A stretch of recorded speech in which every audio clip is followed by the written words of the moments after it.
사랑하는 우리 대전명 속회 성도님들, 하나님의 전신갑주로 승리하는 영적 전쟁에서 날마다 승리를 고백할 수 있는 믿음의 인생들 될 수 있기를 간절히 소원합니다. 에베소서 6장 마지막까지 오게 되었습니다. 우리가 지난 시간 에베소서 5장을 통해서 성령 충만함에 대해서 함께 나누었죠. 이제 성령 충만함을 가지고 우리가 관계 속으로 들어가야 하는 것을 말씀하고 있습니다. 우리가 성령 충만할 때 우리의 삶 가운데 맺게 되는 열매가 있죠. 성령의 열매들이요, 사랑과 희락과 화평과 오래 참음과 자비와 양성과 충성과 온유와 절제. 이 열매들은요 다 무엇을 통해서 맺게 되는 열매들입니까? 관계 속에서 맺게 되는 열매들이죠. 그러니까 성령 충만함을 가지고 관계 속 안으로 들어가게 될 때, 그때 그 안에서 이 성령의 열매들을 맺게 되는 것을 보게 됩니다. 우리가 관계 안으로 들어가지 못하면 그러면 열매도 없겠죠. 그래서 사도 바울은 5장에서 성령 충만을 얘기하고, 그리고 6장에서는 우리가 그 성령 충만을 가지고 어떤 관계 속으로 들어가야 하는가를 설명하고 있습니다. 그래서 누구나 예외 없이 경험하게 되는 가장 기본적인 세 개의 관계를 설명하고 있죠. 첫 번째, 두 번째는 지난 시간에 우리가 함께 나눴는데요. 여러분 기억하십니까? 어떤 관계죠? 우리가 이 땅에 태어나는 순간부터 맺게 되는 관계, 부모와 자녀와의 관계죠. 부모와 자녀와의 관계, 이 관계가 없는 분 있으신가요? 아무도 없죠. 누구도 예외 없이 우리는 이 관계를 맺고 이 땅에 태어나게 되는 겁니다. 부모와 자녀와의 관계, 그리고 이 땅에서 살아가면서 맺게 되는 수많은 관계들이 있겠지만 가장 기본적인 관계들 중에 한 가지를 우리에게 소개하는데, 그것이 무엇이냐면 일상의 삶 가운데, 직장의 삶 가운데서 우리가 마주치게 되는 관계, 두 가지 관계를 우리가 지난 시간에 함께 나누었죠. 세 번째 관계는 무엇인가요? 오늘 우리가 함께 읽은 말씀인데요, 세 번째 관계는 영적 관계입니다. 영적 관계요. 이것은요 누구도 예외 없이 마찬가지로 우리가 맞닥뜨리게 되는 그런 관계인 거죠. 중요한 것은 무엇이냐면 우리가 이 영적 관계가 얼마나 나의 삶 가운데 많은 영향력을 주고 있는지를 많은 사람들이 인식하지 못하고 살아가는 데 있다는 것이 문제입니다. 이 영적 싸움에서 우리가 어떻게 승리할 수 있을 것인가, 오늘 본문이 우리에게 그것을 말씀해 주고 있습니다. 에베소서 6장 10절부터 우리 13절까지 한번 쭉 읽어볼까요? 끝으로 너희가 주 안에서와 능히 대적하기 위하여 하나님의 전신 갑주를 입으라. 우리의 씨름은 혈과 육을 상대하는 것이 아니요 통치자들과 권세들과 이 어둠의 세상 주관자들과 하늘에 있는 악의 영들을 상대함이라. 그러므로 하나님의 전신갑주를 취하라. 이는 악한 날에 너희가 능히 대적하고 모든 일을 행한 후에 서기 위함이라. 아멘. 오늘 12절에 말씀하죠. 우리가 불렀던 찬송가 고백처럼 우리들의 싸움은 혈기 아니요, 우리가 혈과 육으로 싸우는 것이 아니라 하나님이 우리에게 말씀하시는 이 싸움은 영적인 싸움이다. 이것을 우리에게 가르쳐주고 있습니다. 그러니까 눈에 보이는 것과 혼돈하지 말라는 거죠. 눈에 보이는 싸움과 우리가 헷갈리면 안 된다는 겁니다. 이 영적 싸움을 우리가 마치 눈에 보이는 싸움처럼 그렇게 싸우면 제대로 이 영적 싸움에서 싸울 수가 없겠죠. 이길 수가 없겠죠. 세상 사람들이 생각하고 판단하는 그 기준과 방식으로는 이 싸움을 이길 수 없다. 그것을 우리에게 말씀하고 있습니다. 여러분, 우리의 싸움의 대상이 누구입니까? 대상부터 명확하게 알아야 되겠죠. 우리의 싸움의 대상이 누구죠? 마귀죠. 마귀. 누구도 피할 수 없습니다. 다만 인식하지 못할 뿐이지 우리 모두가 이 영적 전쟁터 앞에 서 있다라는 거예요. 이 땅에 태어난 어떤 존재도 이 영적 싸움에서 예외가 될 수 없습니다. 모두가 직면해야만 하는 싸움입니다. 영적으로 무감각한 사람들은 그러면 이 영적 싸움에서 어떻게 반응하면서 살아가게 될까요? 혈과 육으로 싸우겠죠. 눈에 보이는 것으로요. 그래서 우리의 이성과 우리의 그런 논리로 판단하고 생각하면서 살아가는 그런 경향들이 있습니다. 여러분 한번 생각해 보십시오. 우리의 신앙생활이, 우리가 살아가는 우리의 삶이요, 이성과 논리로만 설명이 다 될 수 있나요? 그렇지 않죠. 여러분, 교회가 논리와 계획으로만 그렇게 이루어지는 공동체인가요? 그렇지 않습니다. 정말 우리가 예수를 믿는 하나님의 백성으로, 성도로 살아가고 하나님의 선택받은 백성들이 함께 모여 신앙생활하는 교회로 살아가기 위해서 우리가 애쓴다면 당연히 무엇을 우리가 경험하게 되냐면 마귀가 우리를 넘어뜨리려고 하는 영적인 싸움을 경험할 수밖에 없다는 겁니다. 그러니 사랑하는 우리 대전명석교 성도님들, 이 싸움은 피할 수 없습니다. 반드시 우리가 마주쳐야 하는 이 싸움에서 승리할 수 있게 되기를 간절히 소원합니다. 우리의 대장 되시는 예수 그리스도께서 우리와 함께 이 싸움을 싸워주고 계심을 믿으시기 바랍니다. 이 싸움은 사실 내가 하는 싸움이 아니죠. 그래서 우리는 이 영적 싸움을 내가 하려고 하는 것이 아니라 이 싸움의 승패는 어디에 달리느냐, 우리가 맡기느냐 맡기지 못하느냐의 싸움입니다. 주님께 맡기는 싸움이에요. 맡기면 승리하게 될 줄 믿습니다. 주님을 의지해서 우리는 이기는 싸움을 하게 되기를 간절히 소원합니다. 여러분, 사사기에 보면요, 여호수아 시대와 이 사사기 시대를 구별하는 표현이 나와요. 여호수아 시대하고 사사기 시대를 구별하는 표현. 그래서 사사기 3장 2절에 보면 전쟁을 알지 못하는 자들이라는 표현이 나옵니다. 그리고 또 사사기 2장 7절에는 모든 큰 일을 본 자들, 모든 큰 일을 본 자들은 어떤 사람들이겠어요? 전쟁에서 승리를 경험해 본 사람들이겠죠. 영적 전쟁에서 승리를 경험해 본 사람들. 그러니까요, 2장 7절하고 3장 2절하고 완전히 대조가 되는 겁니다. 어떤 차이가 있죠? 여호수아의 시대 사람과 사사기 시대의 사람은 어떤 차이가 있습니까? 옛날 사람, 요즘 사람이 아니고요, 돈이 많고 돈이 적고 그런 차이가 아니고 전쟁을 아는 자들과 전쟁을 모르는 자들, 이렇게 구별이 되는 겁니다. 더 정확하게는 어떤 전쟁이에요? 영적 전쟁을 아는 자들과 영적 전쟁을 모르는 자들, 그렇게 구별이 되는 겁니다. 전쟁을 아는 자들은 어떤 자들이겠어요? 출애굽을 해서 이 광야에서부터 하나님이 이스라엘 백성들을 이끌어 주시고 그 가나안 정복하는 모든 과정들을 경험하면서 이 전쟁을 경험한 사람들은 깨달았겠죠. 아, 이 싸움은 하나님이 우리를 지켜주시고 하나님이 우리에게 승리를 주시지 않으면 우리가 절대 이길 수 없는 싸움이구나. 하나님을 전적으로 의지하지 않으면 이 싸움에서 우리가 승리할 수 없구나. 그것을 경험해 본 사람들인 거죠. 저도 사실 전쟁을 경험해 보지 못한 세대입니다. 우리 대부분은 다 전쟁을 책으로 배웠지 실제로 경험해 본 분들은 그렇게 많지 않으실 것 같다라는 생각이 듭니다. 그러니까 전쟁을 직접 현장에서 경험해 본 사람과 다른 사람을 통해서 말로 들어서 전쟁을 아는 사람은 전쟁에 대한 인식의 차이가 어마어마한 차이가 나겠죠. 완전히 그 생각이 달라질 수밖에 없음을 보게 됩니다. 우리 교회 어르신들 중에도 6.25를 경험하신 분들이 계시죠. 그 처참한 전쟁의 현장을 경험한 분들은 이 전쟁이 얼마나 끔찍한지, 다시는 이 땅에 그런 전쟁이 일어나서는 안 된다라는 생각을 가지고 계시는 분들이 있으실 거예요. 제가 이제 미국에서 인디아나에서 박사 공부를 할 때 그곳이 아주 정말 시골 깡 동네였는데 제가 살던 그 아파트에서 차를 타고 한 1, 2분 정도만 가면 아주 조성이 잘 되어 있는 그런 공동묘지가 있었어요. 공동묘지가 우리가 생각하는 그런 음침한 곳이 아니라 너무너무 멋있게, 그래서 이렇게 사람들이 공동묘지에 가서 산책도 하고 돌아다닐 수 있을 정도로 공원을 너무 아름답게 조성을 잘 해놓은 거죠.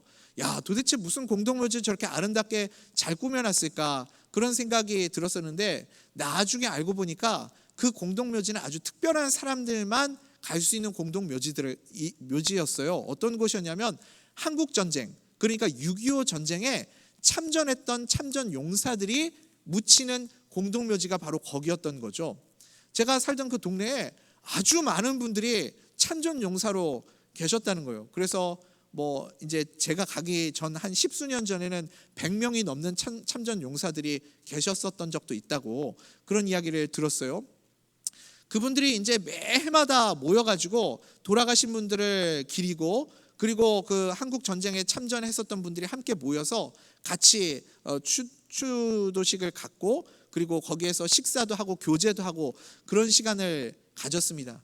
근데 이제 제가 벌써 박사 공부를 하러 갔을 때만 해도 시간이 많이 지났잖아요. 전쟁 지나고. 그러니까 거의 대부분 돌아가시고 이제 몇 분 안 남으셨어요.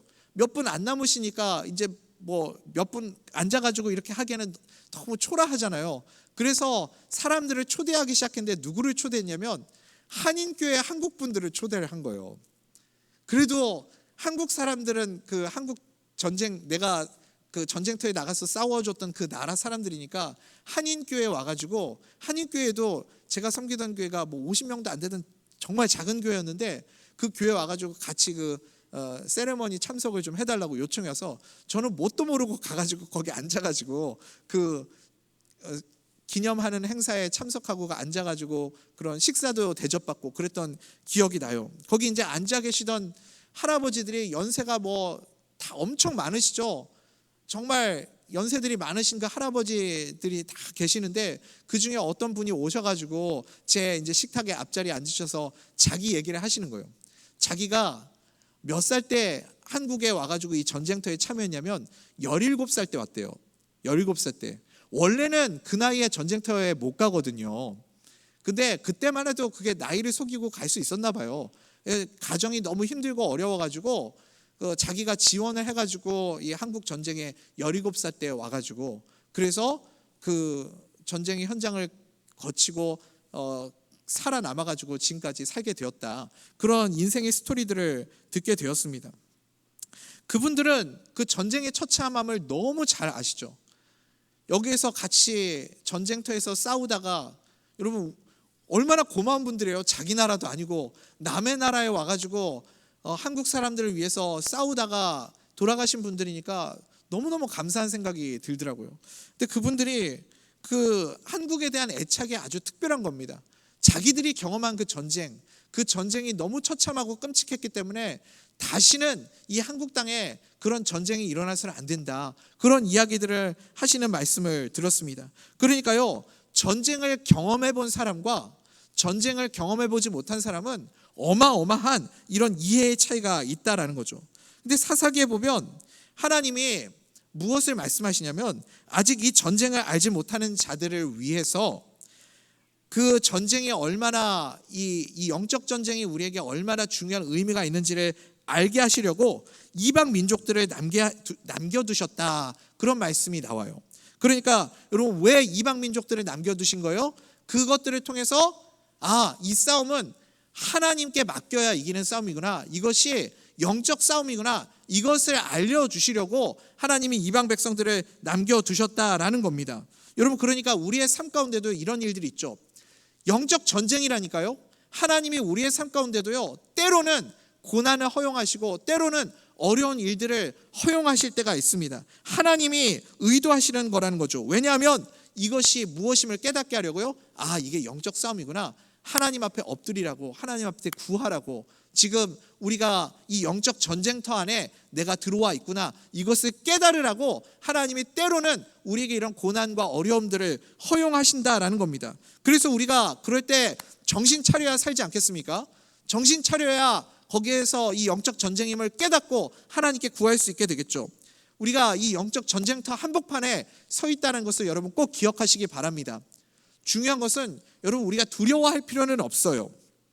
하나님은 우리를 영적 전쟁터에 무기도 없이 던져두신 것이 아니라 승리할 수 있는 무기를 우리에게 함께 주셨습니다. 믿으십니까? 우리는 그 무기를 이제 사용하는 법을 배워야 되겠죠. 그래서 그 무기를 사용하는 방법을 계속해서 단련하여서 영적인 전사로 살아가는 우리 대전명석교회 성도님들 될 수 있기를 간절히 소원합니다. 사람의 방식으로는 이 영적인 전쟁을 이길 수 없다고 그랬죠. 혈과 육의 방식으로는 이길 수가 없습니다. 오직 하나님의 방식으로만 이길 수 있는 거예요. 그 영적인 무기들이 무엇입니까? 우리 14절부터 17절까지 한번 볼까요? 14절부터 함께 읽어보겠습니다. 시작.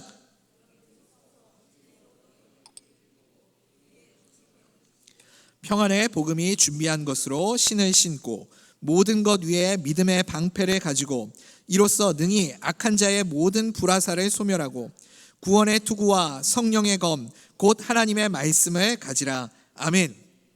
우리가 이 하나님의 전신갑주 이거 하나하나 우리가 다 살펴보면 오늘 하루가 다 갈 것 같아서 다음 기회에 한번 한 개씩 짚어보면서 나누는 시간을 갖겠습니다. 한마디로 정리해 보자면 하나님의 전신갑주를 입으라, 이게 무슨 말이죠? 하나님이 주신 영적 무기로 무장하라 라는 말씀 아닙니까? 하나님이 우리에게 허락하여 주신 이 영적 무기로 무장을 하라. 그래서 14절 한 절만 살펴보면 서 있으라 이런 표현이 있죠. 13절에도 서 있으라. 그러니까 서 있으라를 두 번이나 우리에게 강조하고 있습니다. 결국은 성도와 교회가 마귀와의 영적 전투에서 승리할 수 있는 비결이 무엇인가? 우리가 마귀와의 영적 전쟁에서 어떻게 이길 수 있죠? 하나님 앞에 흔들림 없이 서 있으면 된다는 겁니다. 하나님 앞에 흔들림 없이 서 있는 믿음의 백성들 되시기 바랍니다. 그것을 가능하게 하는 것이 무엇이에요? 믿음이고 또 말씀이다. 우리에게 설명해 주고 있습니다. 그러므로 오늘 사도 바울이 다양한 용어와 표현들을 통해서 전신갑주를 설명한 것들을 우리가 한마디로 정리할 수 있을 것 같습니다. 그냥 한 줄로 정리하면 이거예요. 하나님 앞에 딱 버티고 서 있으라. 그리고 혹시 넘어지더라도, 우리가 넘어진다 할지라도 어디를 향해서 넘어져야 돼요? 십자가를 향해서 넘어지라. 이것이 오늘 우리에게 주시는 말씀입니다. 다른 말로 하면요, 하나님의 전신갑주가 예수 그리스도로 옷 입으라라는 말씀과 똑같은 거예요. 예수 그리스도로 옷 입으라. 우리가 예수님으로 옷을 입으면 그러면 우리의 대장 되시는 예수님께서 우리를 대신하여 싸워주시지 않겠습니까? 이 영적 전쟁을 내가 싸우는 것이 아니라 예수 그리스도로 옷 입어서 싸우면 이길 수 있다. 이런 말씀을 우리에게 전하는 거죠. C.S. 루이스가 쓴 아주 유명한 책 있죠. 순전한 기독교. 순전한 기독교라는 유명한 책이 있습니다. 영어로는 Mere Christianity. 그래서 진정한 크리스찬 뭐 이런 의미겠죠. 여기서 C.S. 루이스가 재밌는 얘기를 하나 합니다. 어떤 사람이 있었어요. 외모가 부끄러워서 늘 가면을 쓰고 다녔답니다. 자기 외모를 가리려고 가면을 쓰고 다녔는데 너무 오랫동안 이 멋있어 보이는 가면을 쓰고 다니다 보니까 어느 순간 가면을 벗어도 똑같은 모습이 되어버렸다라는 겁니다. 여러분, 우리가요 예수로 옷 입는 거, 하나님의 전신갑주를 취하는 것도요 똑같습니다. 마찬가지입니다. 나는 연약한 존재죠. 나는 늘 부족하고요. 나는 부끄럽고 나는 힘이 없습니다. 그런데요, 예수로 옷을 입는 겁니다. 예수로 옷을 입는다는 것은 무슨 뜻입니까? 성경에 보면 오늘 그 옷을 입는다라는 표현이 굉장히 많이 나오죠. 예를 들면 로마서 13장 14절 말씀이요.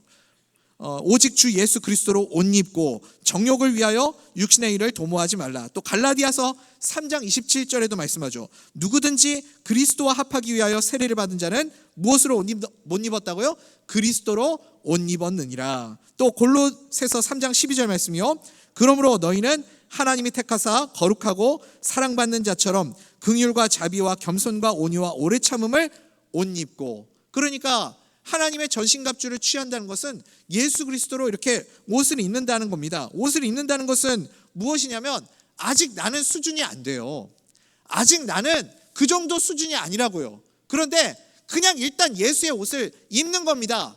입어놓고 그리고 살다 보면 어느 순간 나도 모르게 예수님을 조금씩 닮아가게 된다라는 말씀인 거죠. 여전히 나는 부족합니다. 약점투성이고요, 죄투성이고요, 연약합니다. 그러나 여러분, 예수님의 옷을 입으십시오. 입고 예수님처럼 살아보시기 바랍니다. 그것이 나는 죽고 예수로 사는 인생 아닙니까? 나의 연약함을 인정하시고요, 예수를 옷 입고 예수님처럼 우리가 살아보는 거예요. 그러면 사실 내 속에는 친절함이 없죠. 내 안에는 사랑이 없어요. 내 안에는 선한 마음도 없습니다. 그런데 예수로 옷을 입고 예수님을 따라 살면 어느 순간 우리도 예수님을 닮아가는 그런 모습을 보게 될 줄 믿습니다. 그게 예수로 옷을 입는 것이고 하나님의 전신갑주를 취하는 것이고, 이것이 뭐라고요? 영적 전쟁에서 승리하는 방식이다. 우리에게 가르쳐 주시는 승리의 방식입니다. 그러므로 사랑하는 우리 대전명석교 성도님들, 절대 포기하지 마십시오. 목사님, 저는 자신 없어요. 저는 안 될 것 같아요. 제가 평생 이렇게 살아왔는데 이제 와서 예수로 옷 입고 그렇게 살 수 있겠습니까? 여러분, 포기하지 마십시오. 나는 부족하다, 나는 모자라다, 나는 연약하다, 나는 아직 그 정도 수준이 되지 못한다. 여러분, 그렇게 스스로 생각하지 마시고 그냥 예수로 옷을 나는 입었습니다, 믿음으로 선포하시라니까요. 나는 이미 예수로 옷을 입었습니다 고백하시고 예수로 살아갈 수 있는 인생 될 수 있기를 간절히 소원합니다.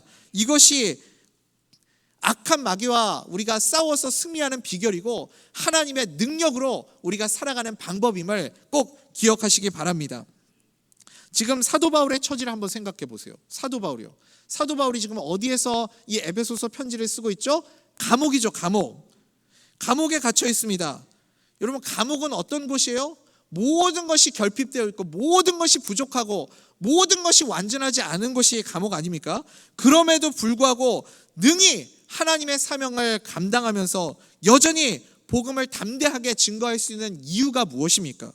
하나님의 전신갑주를 취했기 때문입니다. 예수 그리스도로 옷을 입었기 때문이라고요. 그러니까 능히 사도 바울은 이런 결핍과 부족함과 조건이 충족되지 않아도 능히 그 사명을 감당하는 삶을 살았던 것을 보게 됩니다. 환경의 문제가 아니죠. 상황과 형편이 아니죠. 조건이 아니죠. 예수로 옷을 입으면 능히 승리하게 될 줄 믿습니다. 마귀와 영적 싸움에서 제일 중요한 게 뭐예요, 여러분? 예수로 옷 입는 거라고요. 이제 말씀 맺겠습니다. 사랑하는 우리 대전명석회 성도님들, 여러분, 누구도 이 영적 전쟁을 피해갈 수 없습니다. 다만 우리가 인식하지 못하고 있는 것 뿐이지 우리 모두는 다 이 영적인 전쟁터 한복판에 서 있습니다. 그리고 반드시 직면해야만 합니다. 영적 싸움이 있다는 것을 우리가 분명히 알고 전쟁을 아는 자가 되시기 바랍니다. 전쟁을 모르는 자처럼 살아가지 마십시오. 전쟁을 아는 자가 되십시오. 그리고 하나님의 전신갑주로 무장하시고 예수로 옷 입는 하나님의 백성들 될 수 있기를 간절히 소원합니다. 부족하다고, 연약하다고, 결핍이라고, 아직 나는 그 정도 수준이 아니라고 스스로 단정짓고 그렇게 제한하지 마시고요. 예수로 일단 옷을 입는 거라니까요. 입고 살아보는 겁니다. 그러면 어느 순간 주님을 닮아가고 어느 순간서부터 우리가 예수님의 능력으로 승리하는 삶을 살아가는 그 은혜와 간증들을 경험하며 살아가는 믿음의 백성들 다 될 줄 믿습니다. 그 승리로 날마다 주님께 영광 올려드리며 승전고를 울리며 살아가는 하나님의 백성들 다 될 수 있기를 간절히 소원합니다.